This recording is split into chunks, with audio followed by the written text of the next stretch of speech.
being in a Haitian household, man. Yes. Mental health is not talked about enough. You know what I'm saying?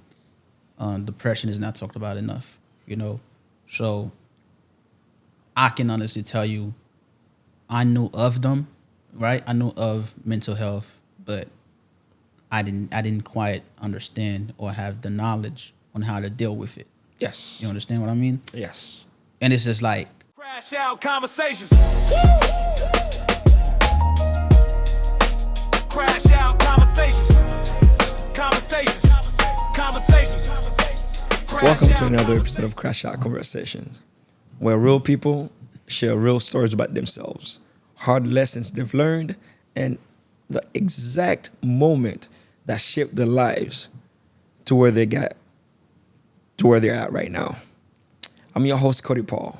This is Crashout Conversation. Let's dive right in. On today's episode, I have a special guest. His name is Jidlerson Almonor. Jay, tell the people about yourself. first and foremost, I'm glad to be here and thank you for having me. Again, my name is Jidlerson Almonor. Most of my friends call me Jay. I was born in Haiti. Came here when I was about 12 years old. I pretty much went to middle school, high school, did my college over here. After completing and graduating from university, I kind of just started working. Went straight ahead to the workforce.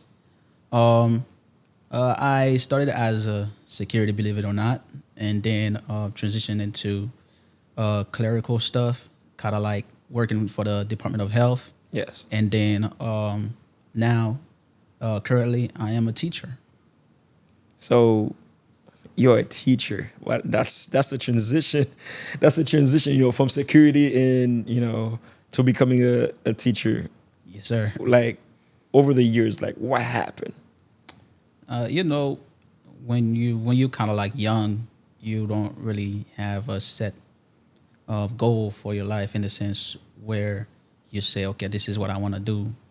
You're just trying to figure it out, trying to find yourself, right? Yeah. And sometimes you start with certain, jobs.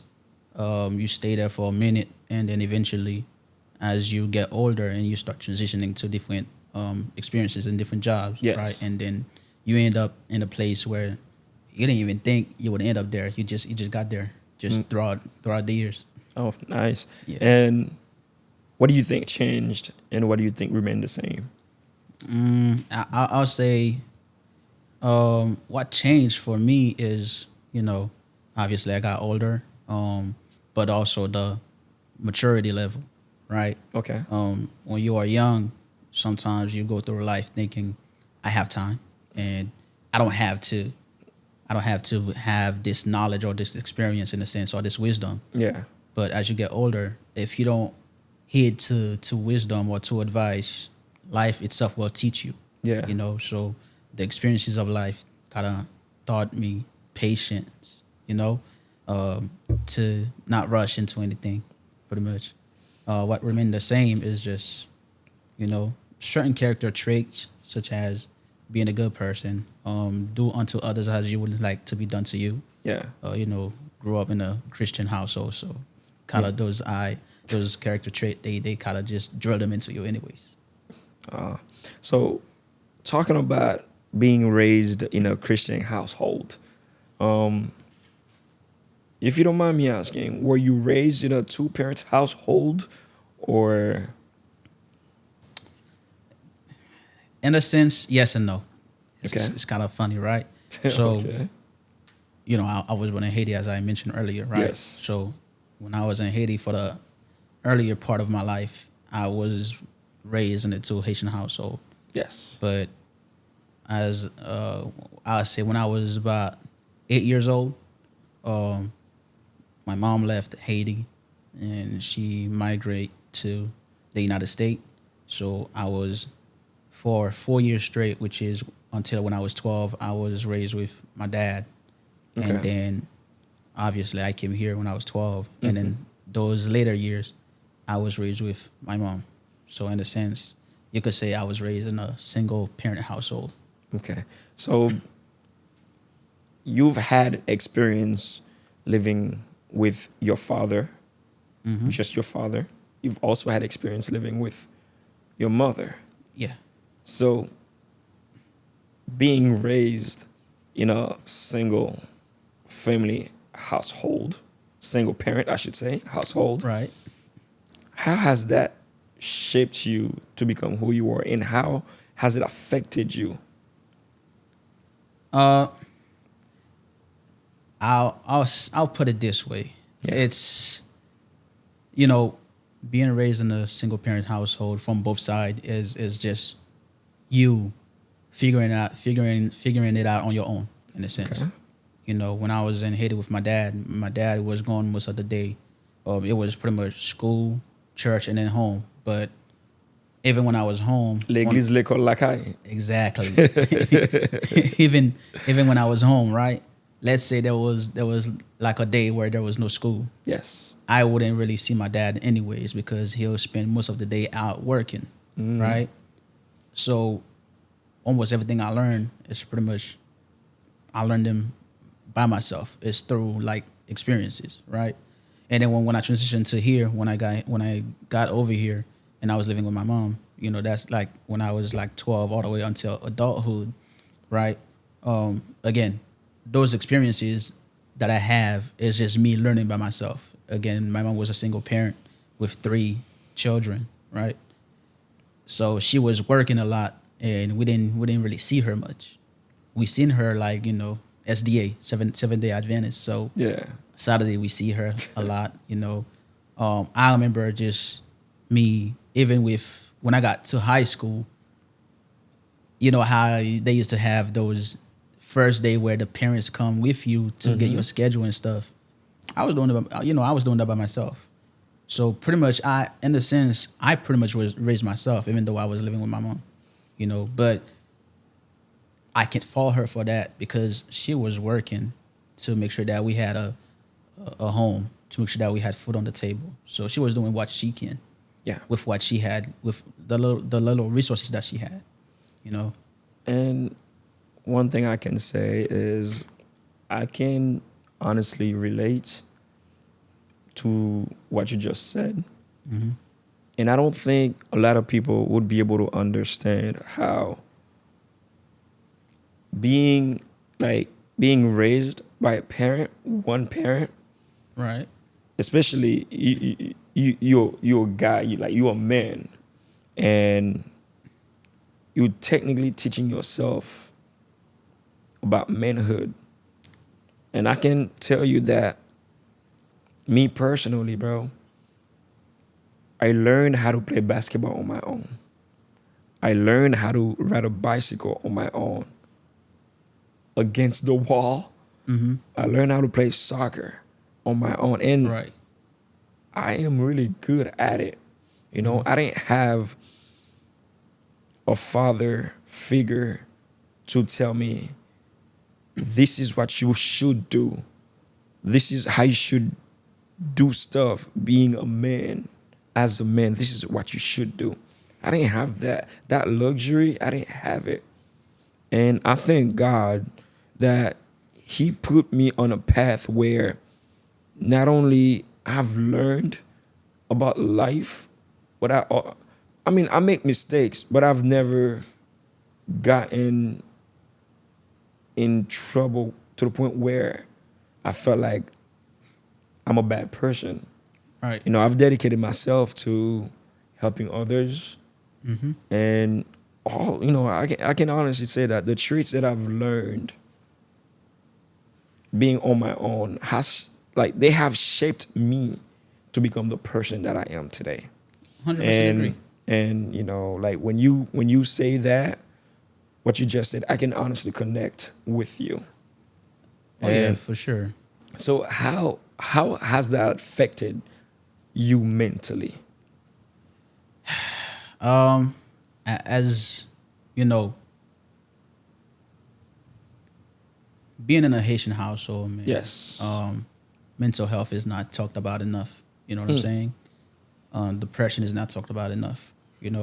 So I can honestly tell you, I knew of them, right? I knew of mental health, but I didn't quite understand or have the knowledge on how to deal with it. Yes. You understand what I mean? Yes. And it's just like trying to be a man, the construct of figuring out what a man is, the ideal of manhood, right? If you live with your mom, your idea of manhood is what your mom think a man should be, Yeah. right? So in a sense, you become the man of the house at an early age. I remember I was 13, 14. I already had the key to the house in a sense where I was already just, spending like almost, it was like 1, 2 in the morning. I'm coming home in a sense, you know what I'm saying? So it's like you get certain privileges, but at the same time, you don't get any help when you're dealing with certain things, right? So even now, I'm still figuring out what manhood is, what a man is supposed to be, because of course, me figuring out manhood by myself has led to mistakes, has led to, um, you know, pain, hurt, uh, regrets, right? So Yeah. it's like now that I'm a little bit older and looking back or reflecting on my teenage years, coming into adulthood, it's like I'm like, wow, if I knew then, I You would have done differently. done differently, right? Yeah.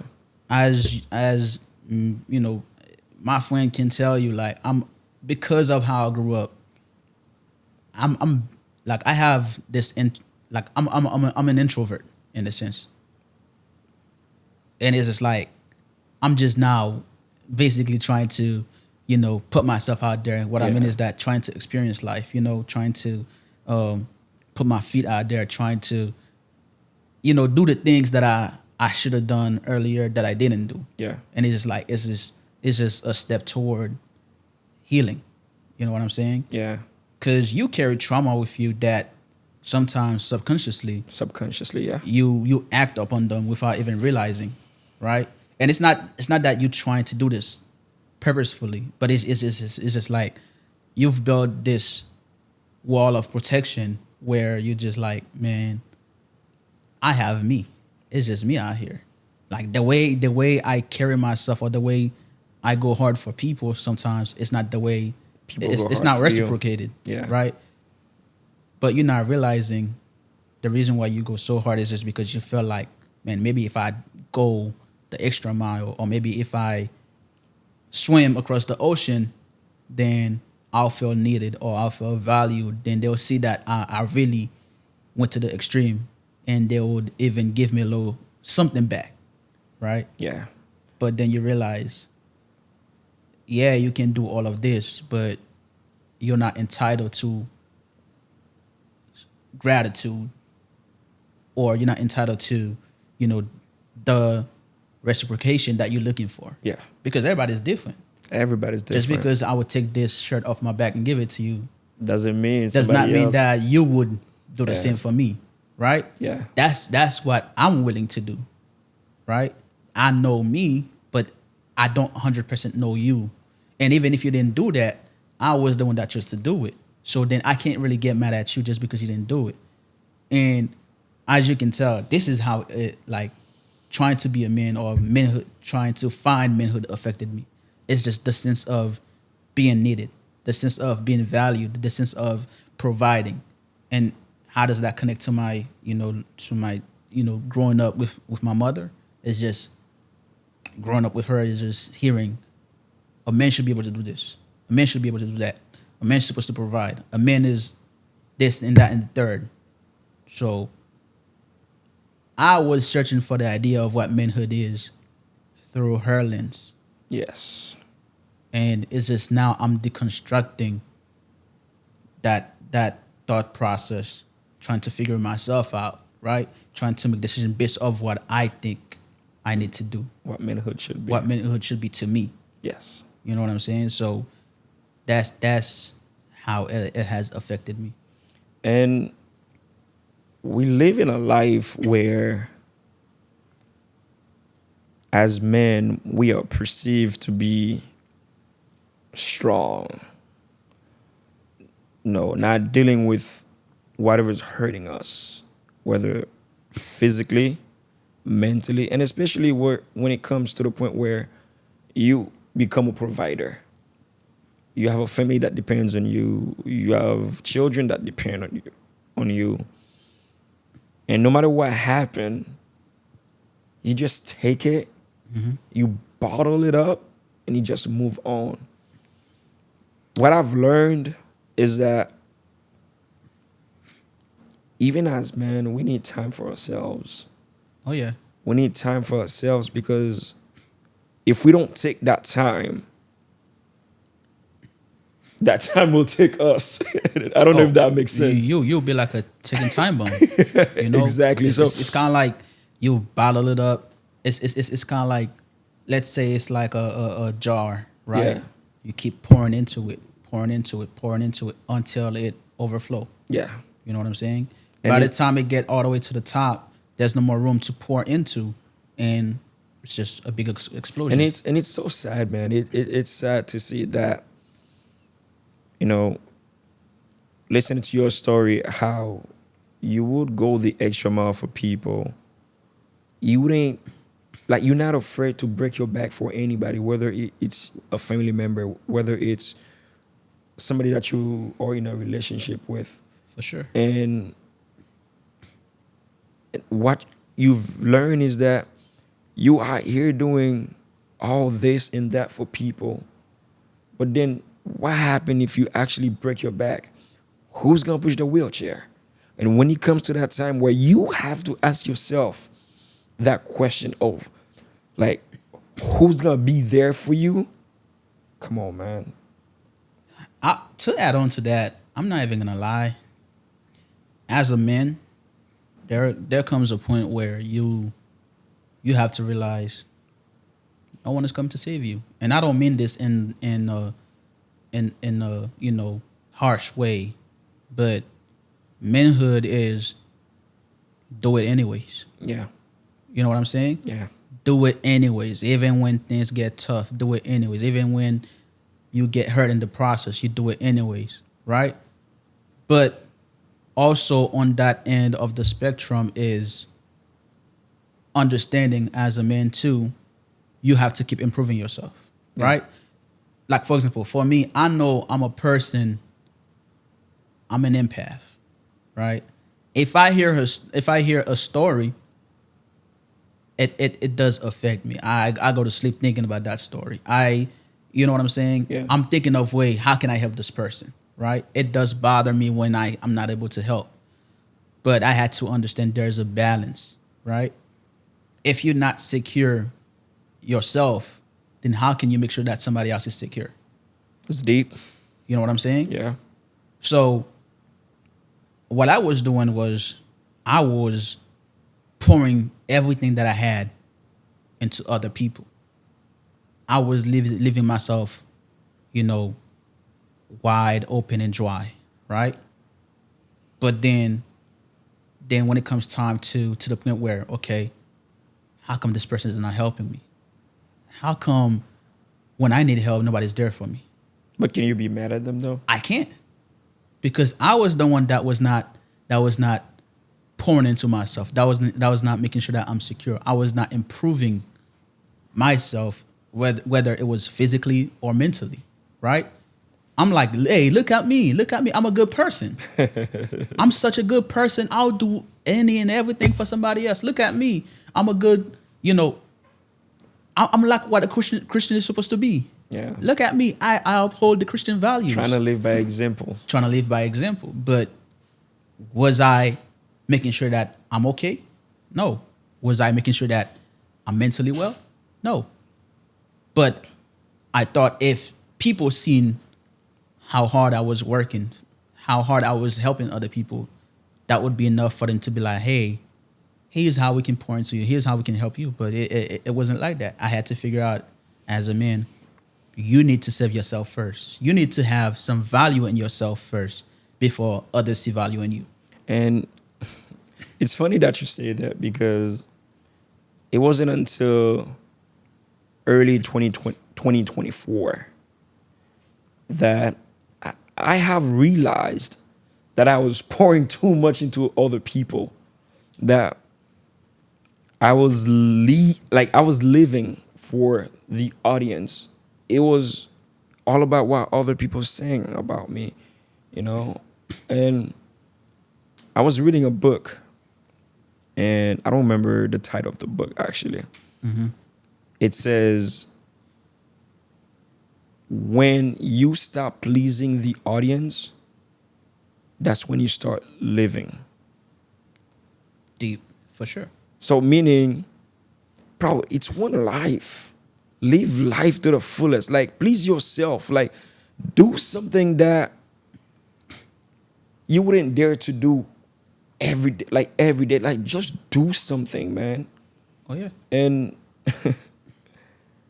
and I vowed from that point on, I vowed to live life to the fullest for myself. Because at the end of the day, when I go, no one is going with me. Even having a wife, you die today, tomorrow, she's going to have another guy. She's going to have another guy. Part of So, life. with that being said, my question to you is, how have, like, all that, how have it all, like, affected you? You know, affected your relationship, your love relationship? How has that, affected you? It showed me that it's okay to be the kind of man that I want to be, but also ensure that I'm the kind of man that I would be proud of, right? Yeah. It showed me that I have to balance myself in everything that I do. You understand what I mean? Yes. Even with my relationship with either my family or my partner, the person that I'm with, there needs to be a balance. So, Right. have you ever been heartbroken? And if you have, do you think the way you were brought up played a huge role? 100%. That's not to excuse taking any accountability for, how I play into being heartbroken. Because understand, there's a certain point where you reach in life at a certain age, you have to look at yourself in the mirror and analyze and reflect on yourself. Hey, what did I do wrong, or where did I go wrong that led me to here? Yeah. Right? Now, how I grew up did play a big part of it, because again, that idea of manhood, where did I get it from? You did it yourself. No, I got it from my mother. Remember, Oh, yeah. I grew up with my mother, right? Yeah. My idea of manhood was From your mom's perspective. from my mom's perspective, Yeah. right? So with my relationship, right, I was playing into that idea of the manhood that she sees for her relationship. Yeah.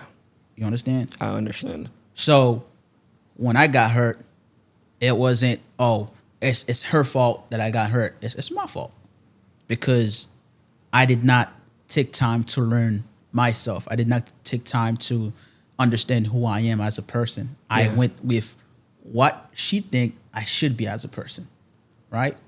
So now that I've gone through a heartbreak and did reflect on what I could have done better, where it all went wrong, I had to learn and grow and realize that, hey, yes, this is what happened, but from this point on, I can do better. I can improve. Yeah. I think it's something as a man that we do sometimes when we have a setback or when we have failure, we let it define who we are. That's it. So- That's who we are from then on. It's just that failure. But I heard something the other day. I think it was on TikTok that I was scrolling through, and I seen a video that says, man, whenever Google come out with a feature or some form of a new Product. idea, product, right? Yeah. And it doesn't have success the way they think it would, right? They just shrug it under the rug, right? You never hear about it in a few years, right? Like, for example, IGTV, Instagram. They had this feature, IGTV, right? Yeah. Where is it now? That's a good question. Have you heard of it, No. right? But does it define Instagram? No. When you think of Instagram, do you think of IGTV? No. But that feature was a failure, right? Does it define them? No, right? So why, as a man, whenever we have a failure, that's what defines who we are? It's deep. So, how did you overcome your challenges? It's very simple. I'm gonna say something that's very simplistic, very simple, simplistic. How do you say that word? Simplicity. Simplistic. There you go. Yeah. That's the word, right? You gotta go through it. Literally, there's no other way. You can't go around it. You have to go through it. That's how you overcome. You have to face your fear. You have to face your fear. Actually, that's from Bruce Lee. You have to face You your have fear. to face your fear. You have to face your failures. And only you have then- to face your setback. And only right? then you would know what you And only then. capable of. Yeah. Yeah. So, you mentioned earlier that you're an educator. Yes, sir. You're an educator, like which grade? Middle school, 6th grade. 6th grade. So, from working different jobs, different line of work, why why a teacher? Why an educator? It was not in my plan. It just so happened, right? It wasn't something that I had set as a goal, right? It just I was working as a security officer one day, and you know, for a few years back then, I was feeling empty, right? It was just like I'm working as a security officer, but it wasn't fulfilling. I started feeling miserable. I started feeling like there's got to be more to life than just me working as a security officer. And that's not to, downplay or, saying working as a security officer is not fulfilling to some, but just to me personally, it was not, right? Yeah. Because again, as a man, you have to improve. And I was working as a security officer since 2016, and it was 2022, right? Yeah. And I was still working as a security officer. So I was looking for a different avenue, and I stumbled upon, I had just graduated in May 2022, and there I was working as a paraprofessional at a elementary school, and then there was this counselor who seen that I had a bachelor degree, and she encouraged me to basically, call the certification place for teaching and ask them to evaluate my bachelor degree. Yeah. And once they evaluated and they said that I am eligible for a temporary teaching certificate, Okay. and I am able to teach social studies, right? Yeah. So from then on, then I did the paperwork, and then I transitioned into teaching. And I would say, this is not the end all be all, or this is not the end goal, but it has been fulfilling so far. Do you like what you do? There are aspects of it that I truly love. I like. But on the other side, A day-to-day, life of an educator. Listen. Walk me through that. Dealing with 6th graders, I can only imagine it's tough. first and foremost, you need what we call patience. If you don't have any patience, you can't be a teacher, right? That's the first thing that you need. Second thing that you need is compassion. Compassion. If you don't have compassion, you shouldn't be an educator, right? Okay. Because you're dealing with kids. Yeah. You understand what I'm saying? If you just there solely for the paycheck, then not that you can't do your job, because it's people who's there solely for the paycheck that still do their job. Yeah. But they lack the aspect of caring. You understand? So you need patience, you need compassion, right? Because there are certain time where in the classroom you are a father as an educator. Yeah. You are a counselor. Yeah. You are a brother, right? And you are a caretaker. And lastly, the last thing you are is the teacher in the classroom, believe it or not. As an educator, as a teacher, you are first a father, caretaker, right? Counselor, and then you are a teacher. Anybody that teach in the classroom would know what I'm saying, and they would understand what I'm saying, right? Yeah. Because before you can teach these kids, you have to show them that you care. They won't react or they won't engage. They can tell when you don't care. They trust me. Yeah, they are kids, but they know when the teacher does not care. I hear it all the time in my classroom. Well, I don't have to do such and such in such and such classroom because they don't care anyways. You know? How do you set the kids that you teach, that you educate? No, we have to keep in mind that these kids, they are future leaders, Right? future doctors, future lawyers, politicians. How do you set them straight, set them for success? Not just on a professional level, Right. but also individual and personal. Well, it start with you. Start with you, right?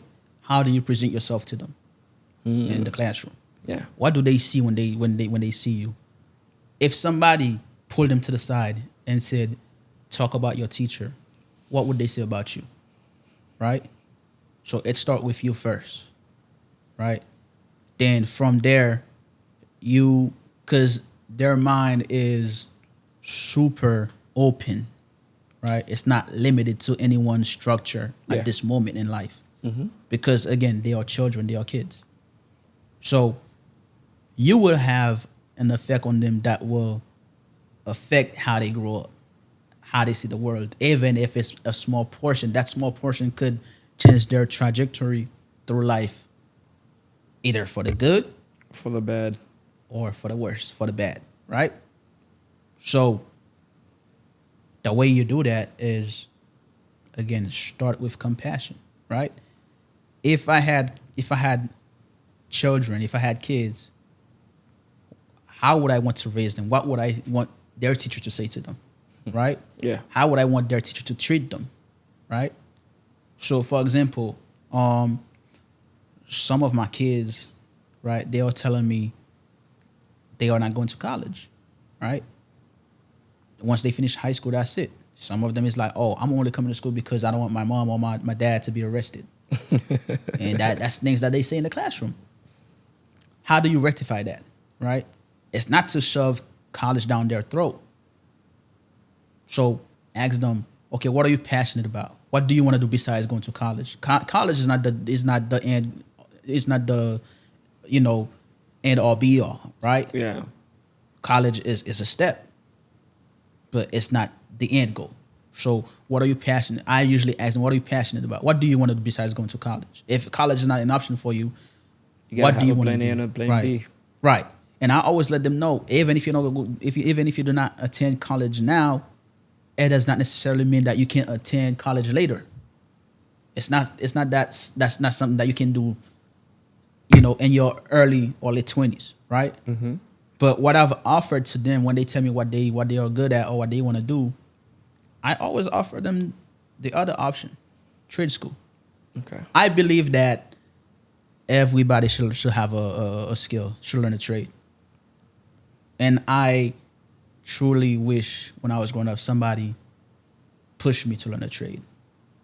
you know, because I think that those years where I was struggling, where I felt empty, if I had something that I could have done with my hands, or if I had a trade or learn a skill, Yeah. not to say that I wouldn't still go through that process, but I felt like I would have better navigate through it if I had a trade, if I had learned the skills, you know. So I always make sure that I steer them to options that are available to them, not just, oh, you don't want to go to college, you're gonna become a failure. No, okay, what are you good at? What are you passionate about? Let's own that skills. You know what I'm saying? Yeah. So to me, that's how you do that. I see you very passionate about what you do. And what I want to know and what I want you to tell the people is we've spoken about discipline and mindset. Mm-hmm. What discipline and mindset that you've used to push you to your success? I mentioned it earlier. I started realizing that yes, life is difficult, but it's in the simplicity of life that we grow. It's not in the complication that we be thinking of, right? Mm-hmm. Do it anyways. And what I mean by that, sorry to kind of cut you off. Yeah, of cut you course. off. What Yeah, I mean by that's that fine. is, even when you're feeling sad, you're feeling horrible, you're feeling let down, or you're feeling not today. You know, even if you have to do it while you're in bed or while you're laying down, do it anyways. grind doesn't stop. It does not stop. And that's part of being disciplined. The first step of discipline is knowing that whether it's happy moment, sad moment, difficult moment, easy moment, you still do it anyways, because that's the consistency that will bring about success. Success is not the end goal, but it is through the journey that you find success. Because you can reach success overnight, but if you don't have the consistency, which brings about the discipline, then it will be exactly what it says, overnight success. And well said. And there's a saying that says, behind a great king, stand a greater queen. Question to that is, who's responsible for the success, for your success? Man, I mean, she's not on camera, but she's off camera. But you know, my beautiful wife, man. Like, you know, I'll tell you this little story, right? Yeah. You know, I've been saying that I wanted to go back to school for the past 4 years. Yeah. I mean, for the past for the past 4 years, because I graduated college with my bachelor in 2022. Yeah. You know, every time I said I'm gonna do it, and I'm like, man, this is gonna take so much time. You know, I'm already getting older. So, you know, as men, we have this habit of looking at our age and, you know, correlated to what we want to do in life, how long it's gonna take. Saying I'm too old for this shit. Yeah, like, oh my God, I'm getting old. By the time I'm done with this, I'm already here. Yeah. You know what I'm saying? But I actually tried to start a few times, and I kind of just let it go. There were a time where I went through a whole semester, and then I just stopped attending. But you know, last year, you know, I wanted to start trying to get my master's, right? And you know, I went through the whole applying for the university. I spoke to my counselor and everything. They set the date for me to attend orientation, right? And throughout all of it, and I was like, man, 18 months, man, that's a long time. You know, like I have a family. I'm already old, man. Like you know, I'm damn near 30. Yeah. This 18 months, that's like damn near 2 years. You know what I'm saying? But she pushed me to do it anyways. You know, she was like, go, regardless, go, right? I started July last year, And it's already July. It's already July this year. So you only have And 6 months left. I have 6 months left, bro. Like, That's you know, awesome. and you know, she was a big part of that. She pushed me to basically just do it anyways. It don't matter how you feel, whether you're feeling like you don't have enough time, whether you're feeling like it's too much time, whether you're feeling like, man, I'm this old. By the time I'm done, I'm gonna be too old, or I wish I did this when I was younger. You know, it's okay to have those feelings. All of those feelings are valid. I'm not saying to not have feelings. It's okay to have fears. It's okay to have anxiety, but through all of that, what should you do? Do it anyways. Do it anyways. And you heard it, people. And That should be the name of this episode. do it anyways. Do it anyways. And I'm vouching for that. and of course, looking back to your younger self, if you had to give one piece of advice to your younger self, I know what you're about to say already, okay? But if you had to give one advice to your younger self,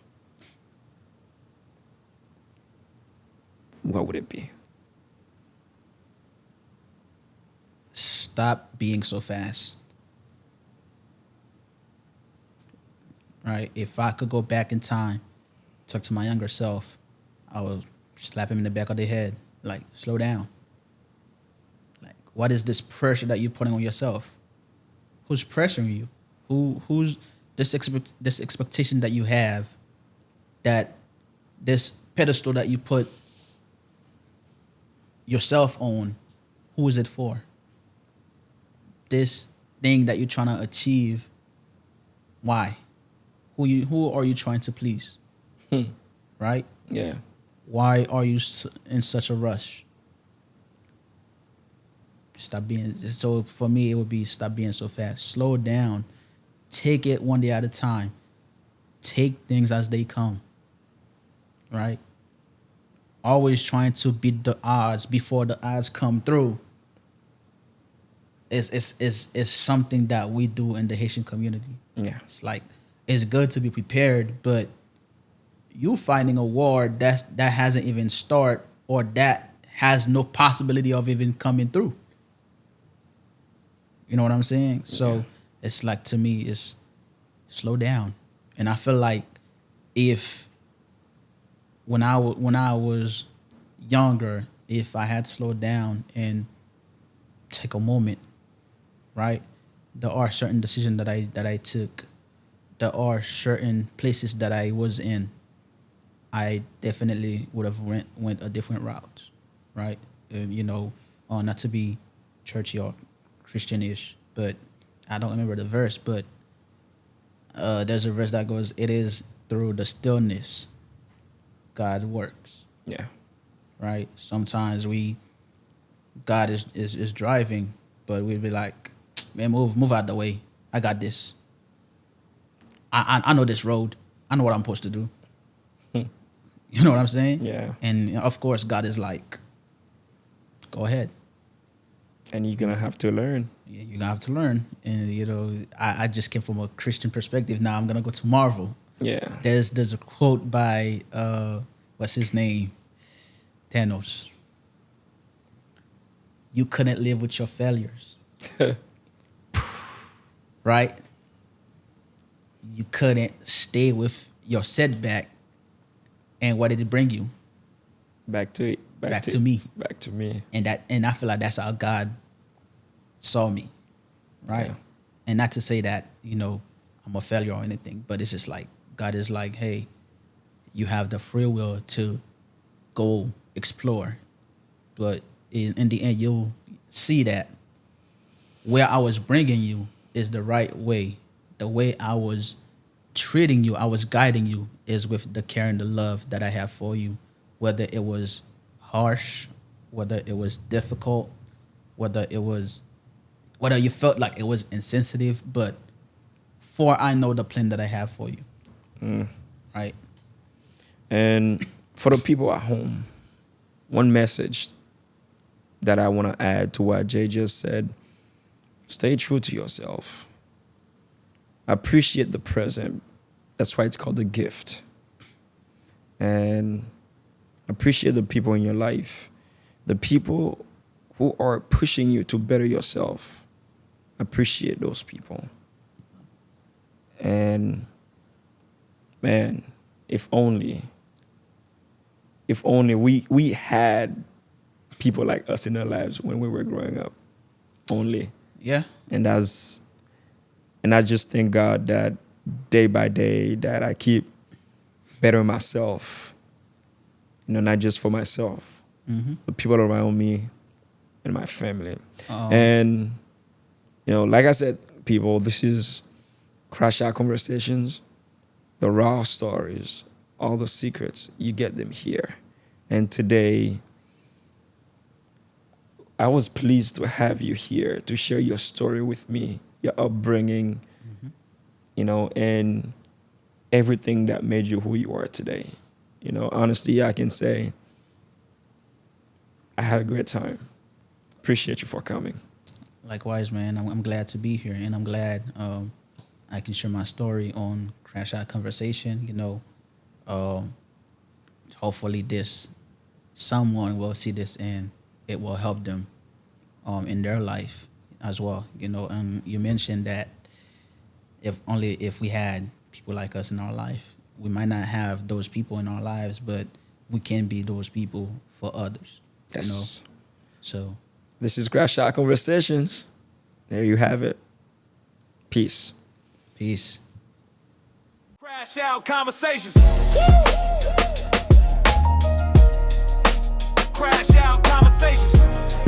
Conversations. Crashout Conversations.